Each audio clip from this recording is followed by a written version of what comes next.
बंगाल का चुनावी रण चौथे फेज तक पहुंच गया है, लेकिन आज एक सनसनीखेज वीडियो जो सामने आया, उस ऑडियो टेप ने बवाल मचा दिया। यूं कहें कि भूचाल ला दिया। भूचाल इसलिए क्योंकि वो वीडियो किसी और का नहीं है, क्लब हाउस पत्रकारों के साथ उस प्रशांत किशोर का है, जो प्रशांत किशोर ममता के राजनीतिक सलाहकार हैं। हालांकि इसके लिए उन्होंने करोड़ों उनको पे किया है, बाकायदा वो बिजनेस चलाते हैं, लेकिन उन्होंने बड़ी बातें कही क्या है। अमित मालवीय ने इस वीडियो को ट्वीट किया, उसके बाद बवाल मचा हुआ है। इस वीडियो की बड़ी बातें हम आपको बताते हैं। वो कहते हैं कि पश्चिम बंगाल में मोदी बड़ा चेहरा है। पहले आप सुनिए, उसके बाद हम सिलसिलेवार तरीके से इस बड़ी खबर पर नजर डालेंगे। Because people take money from both sides and then vote whoever they want to vote. Okay, it was a differentiator when one person was distributed. People are tweeting about this clubhouse thing, and they're saying that Prashant Kishore, along with other journalists, we have declared victory of Narendra Modi in West Bengal. Is it open? I don't know. I mean, somebody has just tweeted the screenshot on Twitter, tagging me and other people, and saying that we all have declared Narendra Modi's victory in West Bengal. But who's done that? Okay, then Okay. Listen, there are people in this room. Himanshu Jain. No, Himanshu Jain, somebody else is reporting to Himanshu Jain from this room. If you keep an open room for everybody to join in and listen, you can't prevent people from tweeting. And No, these things don't matter. Anyone can say anything, right? I mean, it doesn't make a difference. I know, Yeah.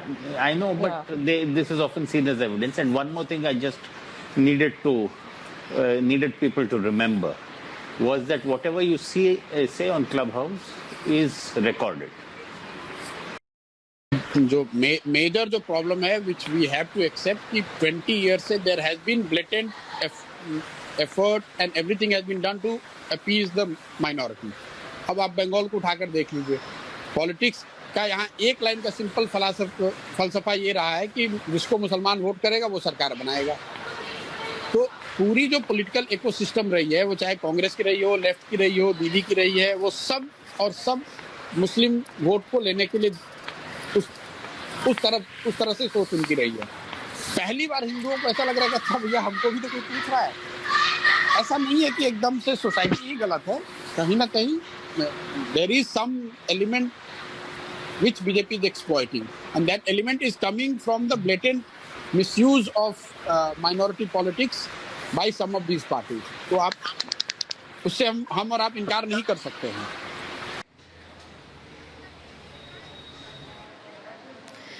तो ये बड़ी बातें आपने सुनी। प्रशांत किशोर वही कहते हुए नजर आ रहे हैं जो बीजेपी ने चुनावी मंच से कहा है, और बड़ी बात जो उनकी है कि 20 साल से मुस्लिम तुष्टीकरण हुआ है।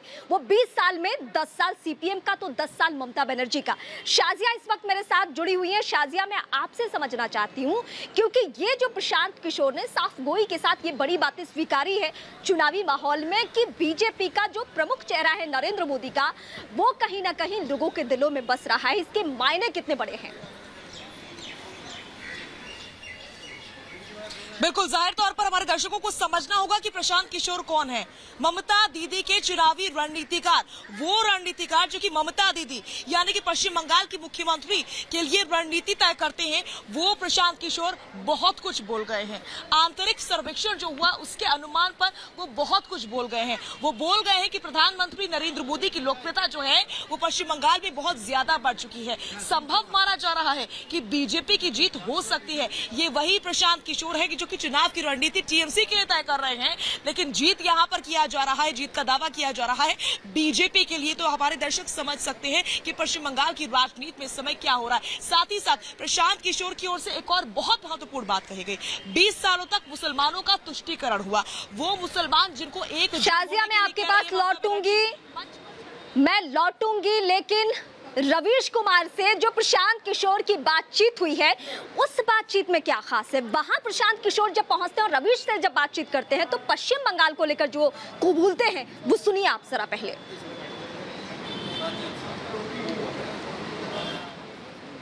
Seen, the performance both in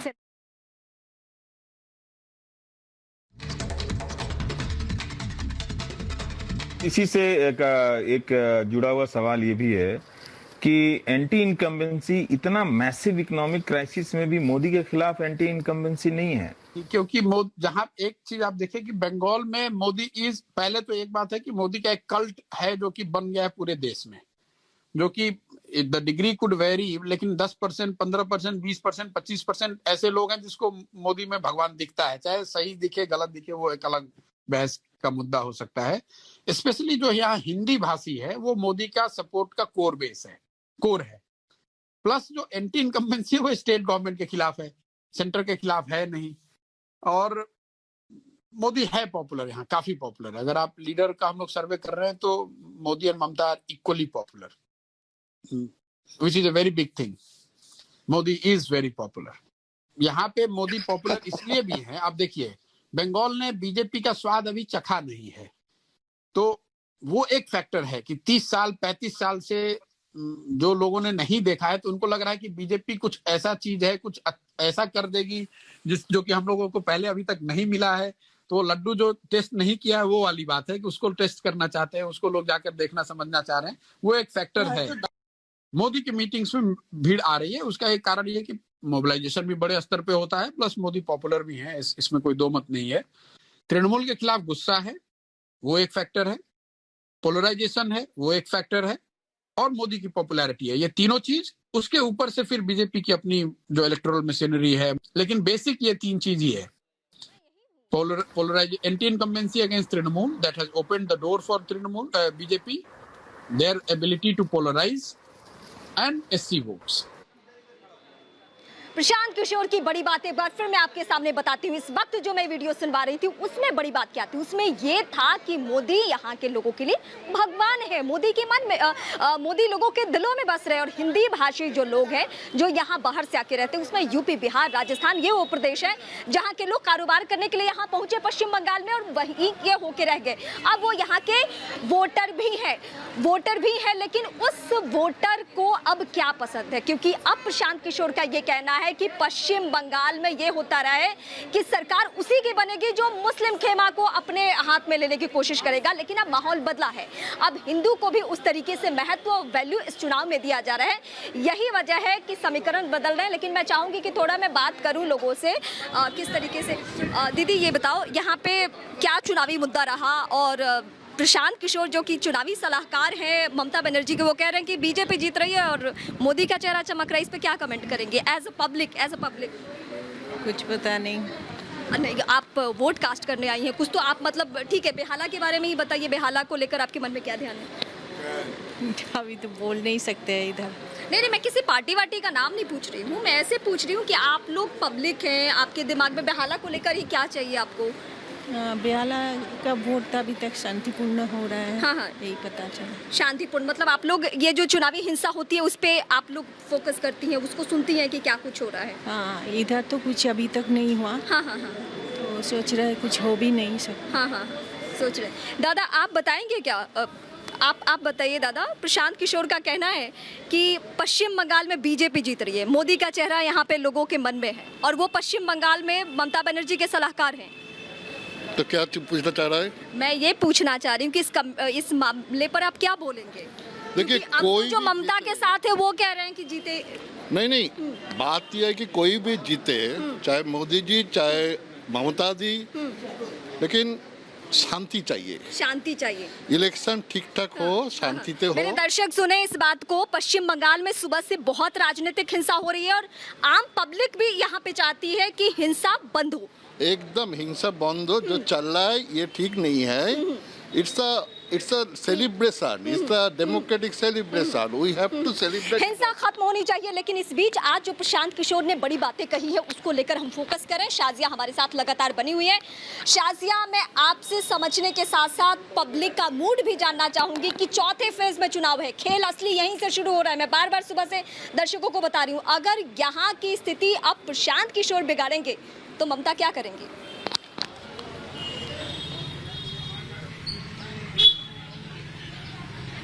बड़ा सवाल यही है कि ममता बनर्जी क्या करने वाली है, ममता बनर्जी क्या कह रही हैं और क्या कर रही हैं, ये तो हम पश्चिम बंगाल में पिछले कई दिनों से देख रहे थे। मैं अपनी बात रख रही थी आपके सामने कि ममता बनर्जी ने कहा कि मुसलमानों एकजुट हो जाओ और एकजुट होकर के वोट करो। ये अपील की थी 2-4 दिन पहले ममता बनर्जी ने मंच से। लेकिन प्रशांत किशोर को हम सुन रहे हैं कि वो कह रहे हैं कि 20 सालों से मुसलमानों का तो तुष्टीकरण हुआ है, मुसलमानों के साथ तो अच्छा हुआ ही नहीं है, मुसलमानों में तो एंटी इनकम्बेंसी पैदा हो गई है, मुसलमानों में गुस्सा पैदा हो गया, नाराजगी पैदा हो गई। तो अब क्या होने वाला है ममता बनर्जी का? सवाल तो यहाँ पर ये खड़ा होता है। सवाल ये नहीं है कि ममता बनर्जी क्या करेंगी, सवाल ये खड़ा होता है कि आखिर ममता बनर्जी का क्या होने वाला है। मैं लगातार अपने दर्शकों को तस्वीरें दिखा रही हूँ। सुबह 7 बजे से लेकर अब तक की 2 बूथों के बीच में मैं खड़ी हूँ। एक तरफ आप देख सकते हैं, उस साइड पे हमारे दर्शक देख सकते हैं कि लगातार लोगों के पहुंचने का सिलसिला जारी है। दूसरी तरफ इस बूथ में भी लगातार लोगों के पहुंचने का सिलसिला जारी है। सुबह 7 बजे से लेकर अभी दोपहर के 12:10 का समय बीत चुका है और अभी तक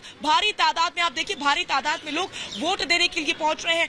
बूढ़े बुजुर्ग लोग लगातार पहुंच रहे हैं। बूढ़ी माता को देखिए आप, आपके सामने रिक्शे से उतरती हुई, ये भी वोट देने के लिए आई हैं। आप लोग वोट देने के लिए आए हैं? वोट देने के लिए किन मुद्दों को लेकर के वोट कर रहे हैं? यही सब है जी, जो महंगाई है, ये है वो है, पैसा कौड़ी का बहुत असुविधा होता है, इसके लिए आए हैं।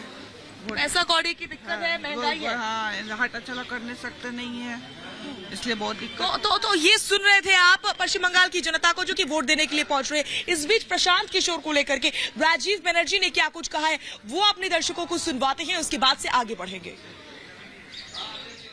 को मालूम है प्रशांत किशोर का जो ऑडियो टेप है, मैंने ही पहले दिन कहा था, जिस दिन उन्होंने ट्वीट किया था कि भारतीय जनता पार्टी 3 अंक नहीं पहुंचेंगे, उसका नेक्स्ट डे मैंने ही कहा था कि मैंने एकदम चैलेंज करता हूं कि तृणमूल कांग्रेस 3 अंक नहीं पहुंचेंगे। आज भी आप देख लीजिए, तृणमूल कांग्रेस 3 अंक पहुंच नहीं पाएंगे। और जिस तरह से उनका ऑडियो टेप फांस हुआ है, उसको साफ जाहिर है कि वो खुद फेल है। स्ट्रेटेजिस्ट का स्ट्रेटेजी काम ही नहीं करेगा बंगाल में, क्योंकि यहाँ तृणमूल कांग्रेस खत्म हो चुका है, किसी का स्ट्रेटेजी यहाँ काम नहीं करेगा। यहाँ काम करेगा तो नरेंद्र मोदी जी का, भारतीय जनता पार्टी का ही स्ट्रेटेजी यहाँ काम कर रहे हैं। अब समय आ गया है कि प्रशांत किशोर अपना ये प्रोफेशन छोड़ दें। उन्होंने अपने आप खुद कहा था कि अगर पश्चिम बंगाल में टीएमसी हारती है, भारतीय जनता पार्टी की सरकार बनती है, तो मैं ये अपना प्रोफेशन छोड़ दूंगा। बाद में बेइज्जत होके छोड़ना, उसके बजाय अब उनका जो एडमिशन है प्राइवेट चैट बॉक्स में कि पश्चिम बंगाल में मोदी जी की पॉपुलैरिटी बहुत मजबूत है और टीएमसी की जो कारस्तानी है 20 वर्ष में माइनॉरिटी अपीजमेंट, मुस्लिम अपीजमेंट की, उसके कारण वहाँ पे अब भारतीय जनता पार्टी की सरकार बन रही है। पैसे के लिए सबको धोखा देने के लिए ये तृणमूल का पूरा दायित्व लिया है। सबको पता है 500 करोड़ रुपए तो जनता के हाथ से लिया है, जनता का पैसा है। कहाँ से ले 500 करोड़ रुपए टीएमसी को कहाँ से मिलेगा? तो प्रशांत किशोर भी जानते हैं मोदी जी बेस्ट है और मोदी जी के नेतृत्व में बंगाल में सोनार बांग्ला होगा। तो एक तरफ ममता बनर्जी के चुनावी रणनीतिकार प्रशांत किशोर का बयान और दूसरी तरफ पश्चिम बंगाल की जनता वोट दे रही है। पश्चिम बंगाल की राजनीति में उबाल उठ चुका है। इसी